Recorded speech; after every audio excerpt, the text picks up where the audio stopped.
tarde, irmãos. Saúde a todos com a graça e paz do Senhor Jesus. Continuando o estudo do Apocalipse, capítulo 7, versículos 9 a 12. Vamos lá. Depois disto olhei, e eis que uma grande multidão que ninguém podia contar, de todas as nações e tribos, povos e línguas, estava diante do trono e diante do Cordeiro, trajando vestes brancas e palmas em suas mãos. E clamavam em alta voz, dizendo: Salvação ao nosso Deus, que está sentado no trono, e ao Cordeiro. E todos os anjos estavam em pé ao redor do trono e ao redor dos anciãos e dos 4 seres viventes. E prostraram-se diante do trono sobre seus rostos e adoraram a Deus, dizendo: Amém. Bênção e glória, sabedoria e ação de graças e honra e poder e força sejam ao nosso Deus para todos sempre. Amém. Normalmente aqui as pessoas acham que aqui se refere aos 144 mil, né? Ou sobre as pessoas de antes do arrebatamento. Só que o arrebatamento já passou lá no capítulo 4. E esse grupo não pertence aos 144 mil, primeiro, porque já começa falando depois disso olhei, ou seja, falando sobre depois dos 144 mil. Segundo, fala sobre um número de pessoas tão grande que nem sequer pode ser contado. Então, né, se tem 144 mil, não estaria contado, né? Terceiro, são pessoas de todas as nações, tribos e línguas. 144 mil são só judeus. Então já deixa bem específico quem eram eles. Então os próximos versículos confirmam que essas pessoas são da tribulação e não de antes do arrebatamento. Versículos 13 a 14. E um dos anciãos respondeu, dizendo-me: Quem são esses que estão vestidos com vestes brancas, e de onde eles vieram? E eu lhe disse: Senhor, tu sabes. E ele me disse: Esses são os que vieram da grande tribulação, e lavaram as suas vestes e as branquearam no sangue do Cordeiro. E durante a tribulação só tem 2 jeitos de sair dela: indo até o fim ou morrendo. Então, esse grupo de pessoas em algum momento aceitaram Jesus como Senhor Salvador. Possivelmente foram os 144 mil judeus que se converteram e pregaram o evangelho por todo o mundo, por isso tem um incontável número de pessoas sendo salvas agora. E 2 curiosidades. Primeira, o número de pessoas salvas aumenta cada dia. Por que isso?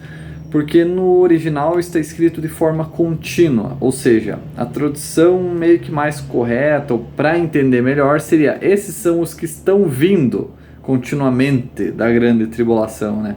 Deixando a entender que as pessoas continuam chegando. Então são tantas pessoas que João não conseguiu contar. E mais estavam vindo.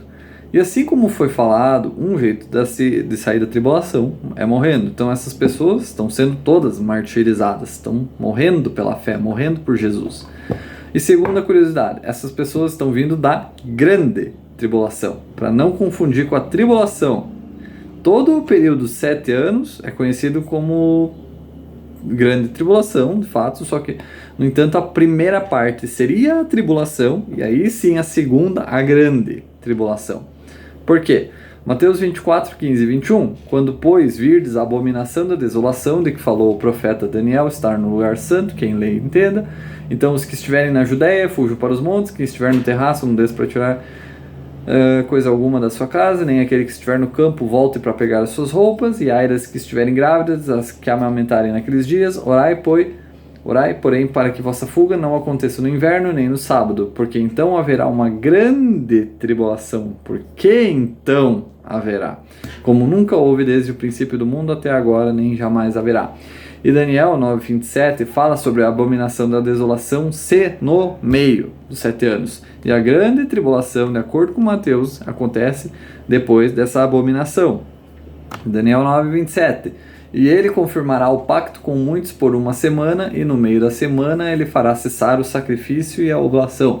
E para a propagação de abominações ele a tornará desolada até a consumação, e que determinado será derramado sobre os desolados.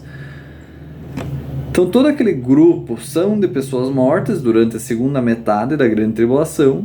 E outra coisa que poderia complementar a ideia do evangelho ser pregado a todas as nações só na grande tribulação, é que durante o 5º selo, as almas que João viu debaixo do altar não eram tantas como agora. Ou seja, essas pessoas foram mortas na primeira metade, então faria sentido ali o evangelho ser pregado pelo mundo durante toda a tribulação e ter tantas conversões só agora, pelo número de pessoas que não podem ser contadas. Fora que é dito para as almas debaixo do altar para serem pacientes, porque mais iriam vir, né? Não era tempo ainda de vingar elas. Então o capítulo 7, ele não deixa explícito que são pessoas martirizadas, mas por dois motivos dá para pensar nisso. Primeiro é aquele de antes, só sai da tribulação passando por toda ela ou morrendo, e a segunda é a perseguição intensa a cristãos. E segundo, a palavra para vestes no original é diferente.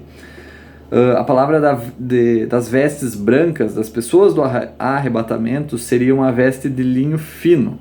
Claro, isso só lendo no original para entender, né? Por isso que traduções são meio ruins, porque tu perde muitas vezes o sentido. Palavras diferentes que significam a mesma coisa em outra língua, né? Então, aquelas do arrebatamento é uma palavra para veste de linho fino, já a palavra vestes daqui é a mesma palavra das pessoas martirizadas do quinto selo debaixo do altar, um diferente tipo de veste chamado manto do vitorioso, ou seja, pessoas que saíram vitoriosas de um teste, o teste de dar suas vidas por Jesus. E quando esses mártires começam a adorar a Deus pela sua salvação, até os anjos se juntam a elas ali nos versículos 11 e 12, porque anjos não são salvos.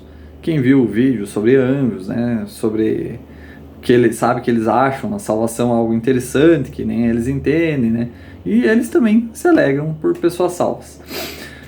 Lucas 15:10. Da mesma forma eu vos digo que há alegria na presença dos anjos de Deus por um pecador que se arrepende. Então, até os anjos, né, se alegram. Eles ficam assim porque isso faz Deus feliz, porque foi todo o motivo de Jesus se esvaziar da sua glória.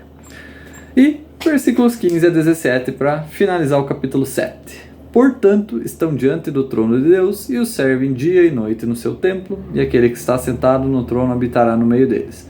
Nunca mais terão fome, nem terão mais sede, nem o sol brilhará sobre eles, nem qualquer calor, porque o Cordeiro que está no meio do trono os apacentará e os conduzirá a fontes de água vivas, e Deus enxugará de seus olhos toda lágrima. Glória a Deus.